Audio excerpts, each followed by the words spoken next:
بسم اللہ الرحمن الرحیم۔ السلام علیکم دوستو، امید ہے کہ تمام دوست صحت مند ہوں گے۔ دوستو میں ہوں کیڈٹ زین العابدین اور آپ دیکھ رہے ہیں میرا یوٹیوب چینل۔ دوستو آج کی ویڈیو میں ہم خلفائے راشدین کے بارے میں بنیادی معلومات پڑھتے ہیں۔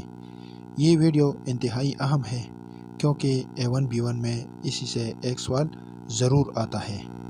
ویڈیو شروع ہونے سے پہلے آپ کو ایک ریکویسٹ ہے، اگر آپ میرے چینل پر نئے ہیں تو میرا چینل ضرور سبسکرائب کریں تاکہ اگلے نئے ویڈیو جو ہیں وہ آپ تک بر وقت پہنچ سکے۔ دوستو جب سے دنیا بنی ہے تب سے لے کر آج تک خلفائے راشدین کی طرح انصاف پر مبنی دور حکومت نہ کبھی آیا ہے اور نہ کبھی آئے گا۔ آخری نبی حضرت محمد صلی اللہ علیہ وآلہ وسلم کے اس فانی دنیا سے رخصت ہونے کے بعد حضرت ابوبکر صدیق رضی اللہ تعالیٰ عنہ مسلمانوں کے پہلا خلیفہ بنے۔ حضرت ابوبکر صدیق رضی اللہ تعالیٰ عنہ کا دور حکومت 632 عیسوی سے لے کر 634 عیسوی تک تھا، اور یہ دور حکومت یعنی حضرت ابوبکر صدیق رضی اللہ تعالیٰ عنہ کے دور حکومت کا دورانیہ تقریباً 2 سال اور 3 مہینے پر مشتمل تھا۔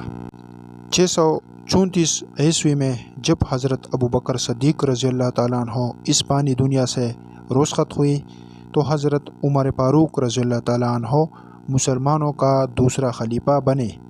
حضرت عمر فاروق رضی اللہ تعالیٰ عنہ کا دور خلافت 634 عیسوی سے لے کر 644 عیسوی تک رہا، اور یہ دورانیہ تقریباً 10.5 سال پر مشتمل تھا۔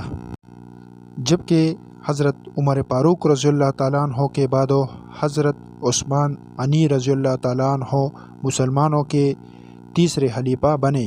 حضرت عثمان غنی رضی اللہ تعالیٰ عنہ کا دورانیہ 644 عیسوی سے لے کر 656 عیسوی تک رہا۔ مسلمانوں کا چوتھا خلیفہ حضرت علی رضی اللہ تعالیٰ عنہ تھے، جس کا دورانیہ 656 عیسوی سے لے کر 661 عیسوی تک رہا۔ اسی سے سوال اکثر اس طرح آتا ہے کہ مسلمانوں کا پہلا یا دوسرا یا تیسرا یا چوتھا خلیفہ کا نام لکھ کے، یا اس طرح بھی سوال آ سکتا ہے کہ حضرت علی رضی اللہ تعالیٰ عنہ کا دور حکومت ڈیش تھا تو یہ 656 تھا 661 تھا، یا حضرت عمر فاروق رضی اللہ تعالیٰ عنہ کا دور حکومت ڈیش سے لے کر ڈیش تک تھا تو یہ 634 سے لے کر 644 تک تھا۔ تو یہ ویڈیو A1 B1 کے لحاظ سے انتہائی اہم ہے، اس کو خوب یاد کریں۔ دوستو یہ آج کی ویڈیو تھی جس میں ہم نے خلفائے راشدین کے بارے میں پڑھا۔ انشاءاللہ اگلی ویڈیو میں آپ کے ساتھ پھر ملاقات ہوگی، تب تک کے لیے مجھے اجازت دیجیے۔ خدا حافظ۔